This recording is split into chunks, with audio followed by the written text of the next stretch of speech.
Pido a Dios que me ayude en la grabación de este tema y le agradezco porque puedo hacer esta grabación.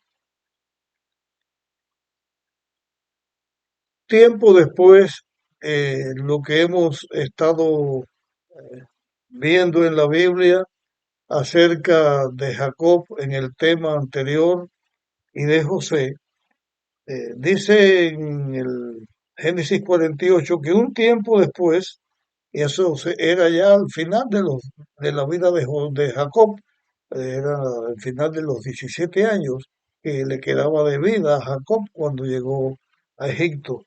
Dice, un tiempo después avisaron a José que su padre estaba enfermo.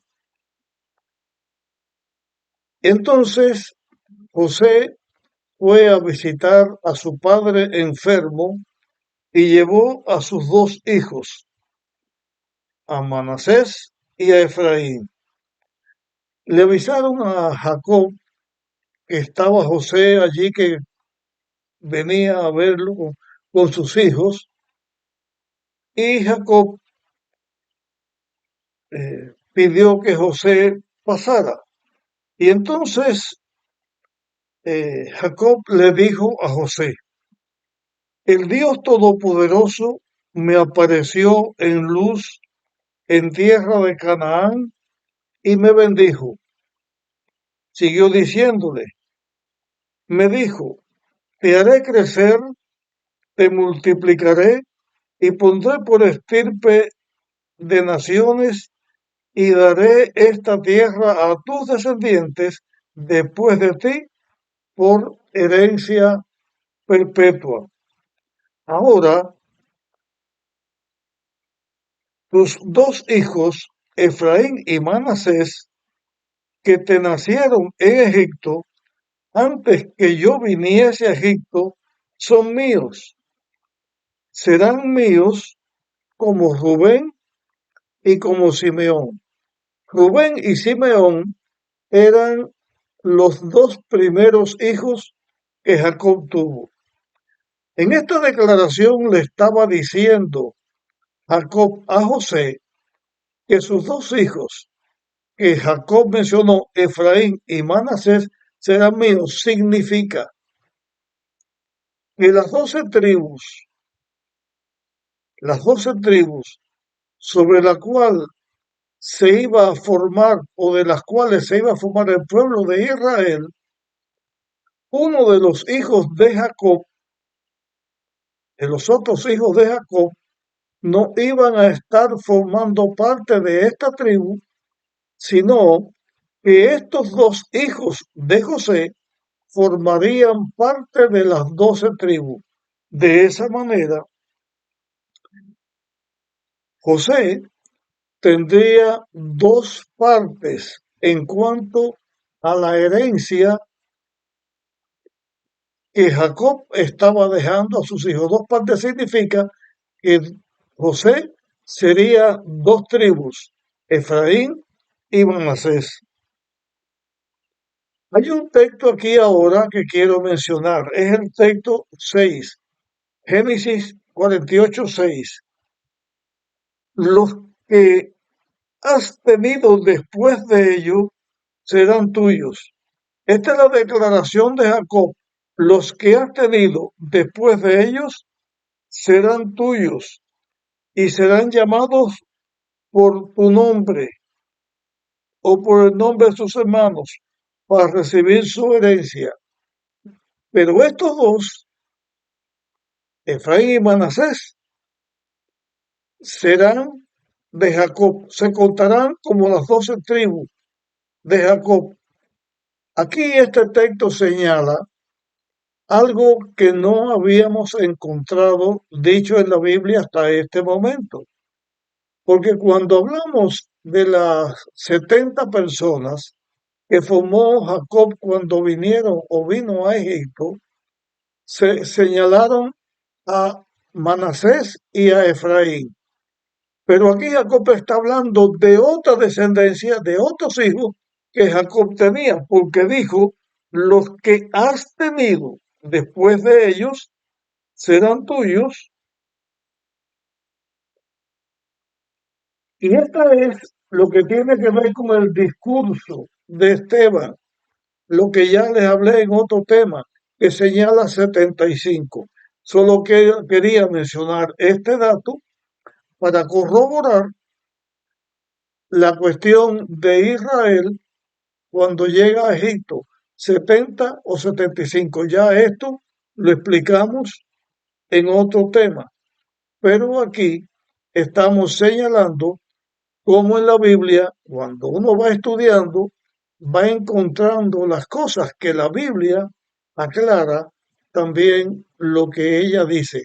Porque en el entendimiento de la Biblia, uno comienza a estudiar y cuando ve que se está tratando el mismo tema en distintos lugares, ahí se establece lo que es la doctrina bíblica. No se establece la doctrina bíblica con un texto, sino con todos los textos de los cuales se habla de un asunto. En esta cuestión de los 70 o 75, pues hay que tener en cuenta todas estas declaraciones bíblicas. Pero bueno, dejamos esto que íbamos a señalar o continuar con lo que quiero señalar en este tema. Eh, la razón que da Jacob a José de por qué está haciendo esto, después en la bendición final que le da a sus hijos, dice otra razón, pero aquí vamos a hablar de esta razón que le presenta aquí, es que Jacob le habla a José de Raquel cuando se le muere. Y en el momento en que la muerte está ya encima de Jacob, Jacob en sus palabras todavía estaba recordando a la mujer a quien él había amado, por la cual en realidad había trabajado 14 años. Él fue engañado y por eso tuvo que trabajar doble. Pero cuando el amor es verdadero, se lleva en el corazón, en el cerebro, pero uno dice lo cierto en el corazón. Cuando el amor es verdadero, nunca termina. Cuando uno ama a alguien de verdad, desde el momento en que la ama mientras le quede un vestigio de pensamiento o de vida. Y eso pasó con Jacob. Qué bonito sería que todos los esposos pudieran amarse de esa manera hasta el último momento de su vida. Qué lindo sería después el despertar con la persona amada en el reino de los cielos. Y yo no estoy aquí estableciendo que en el reino de los cielos será de esta manera o de otra, porque eso lo sabremos cuando estemos allí. Estoy diciendo que en el corazón de los hijos de Dios, porque los hijos de Dios hemos sido creados a imagen de Dios, Dios pone el amor y el amor verdadero siempre está presente mientras que uno vive. Bueno, yo voy a señalar otro aspecto que quiero señalar aquí, que quiero tratar aquí en este tema. Estoy en el versículo 13 ahora, Génesis 48:13.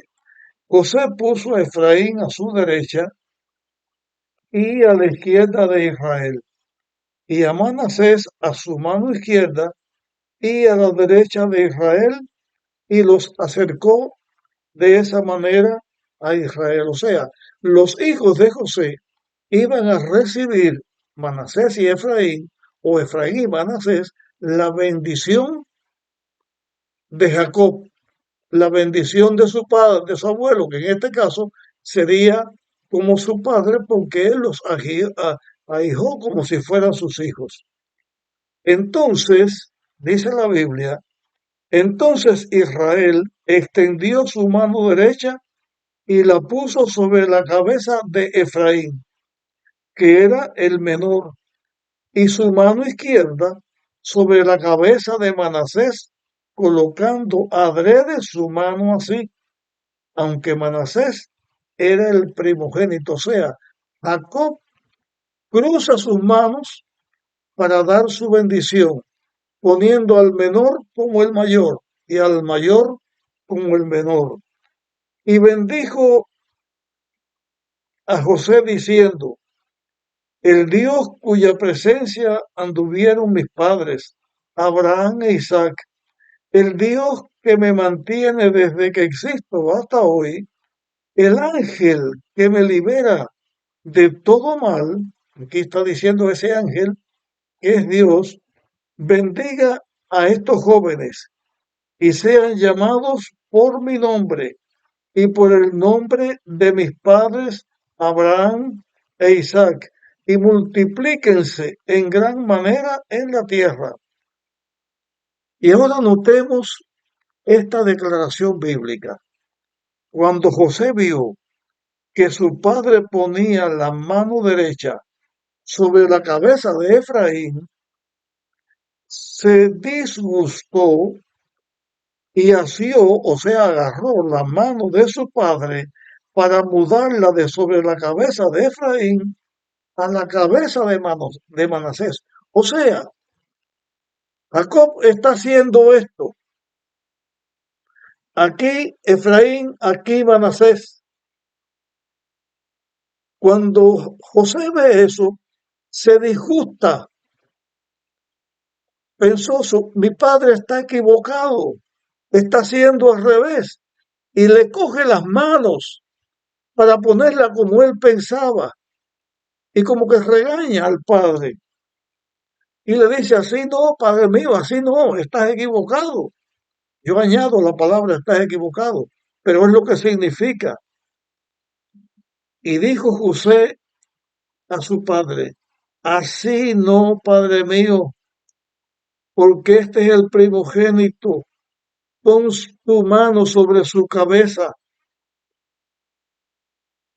El otro texto dice, pero su padre no quiso y le dijo, lo sé, hijo mío, lo sé.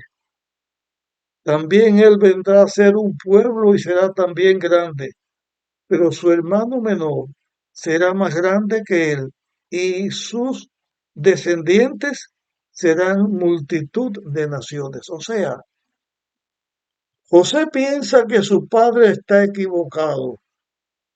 Jacob le dice, lo sé lo que estás diciendo, sé la opinión que tú estás diciendo, pero no estoy equivocado.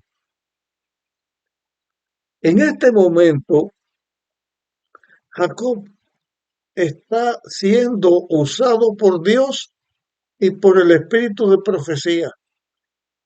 Está dando la bendición de Dios, porque Jacob la da, pero la bendición es la bendición de Dios a lo que Dios había señalado que debía ser. José entendería después cuando Jacob le enseña.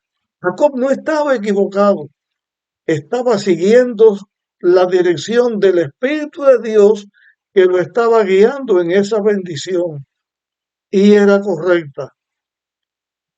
Pero además de señalar este episodio de la vida de José, que es muy significativo, porque nosotros estudiamos la historia de José y es un modelo, una representación de Cristo cuando amó hasta los que lo estaban crucificando.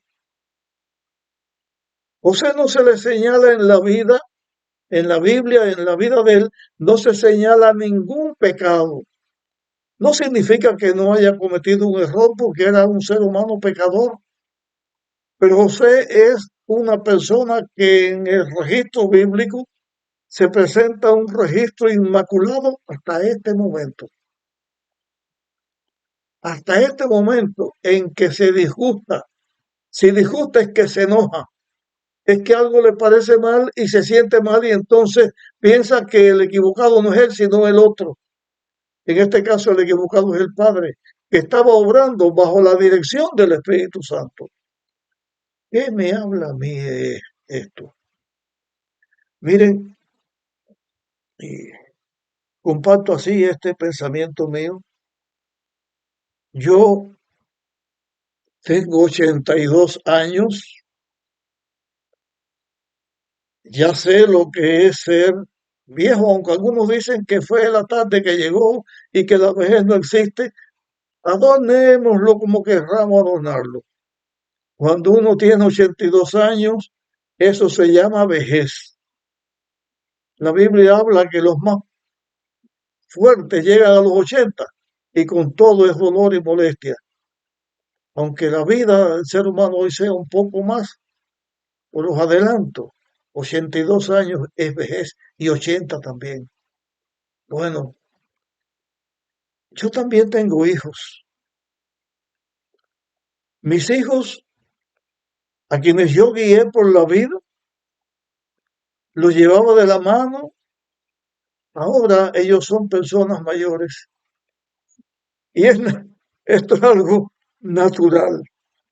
Los hijos nos ven a los padres ya viejos como personas a las que hay que guiarlas. Y muchas veces yo me hago el tonto y me dejo guiar, porque los hijos piensan de una manera, porque ellos no han experimentado, no han llegado al lugar donde está uno. Pero si tú me estás escuchando y eres una persona que ya llegaste también a la edad, esta edad bendita que tenemos, los que llegamos a esta edad, comprendemos y tenemos que ser pacientes con los hijos, hasta con los nietos, porque la gente más joven piensa que los viejos estamos equivocados. Y muchas veces cometen errores en los cuales ellos mismos se perjudican por no contar, por no buscar la ayuda de la persona mayor. Yo tengo una gratitud con Dios y quiero mencionarla en este tema que estoy compartiendo. Esta gratitud que tengo con Dios es que yo miro muchas personas que tienen menos edad que yo y ya no se recuerdan las cosas, no tienen memoria para pensar en el pasado o no tienen el raciocinio para entender lo que está pasando. Y yo le doy gracias a Dios porque Él me ha dado claridad mental y mi mente ahora puedo decir y compartirlo con estos temas, que es una mente abierta como la que Dios me ha dado a mí para poder estudiar su palabra y poder entender. Le doy gracias a Dios por eso, porque me capacita para que en esta edad yo esté haciendo estos temas y esté compartiendo. Pero una petición a los ancianos, seamos condescendientes, la vida es así y ayudemos a nuestros hijos. Y si hay que pasar que uno no entiende algo, pasemos así. Si nuestros hijos son felices así, ellos van a entender después. Pero lo que sí es cierto es que no permitamos por ninguna manera que las cosas cojan un rumbo equivocado, porque entonces sí habría el mal.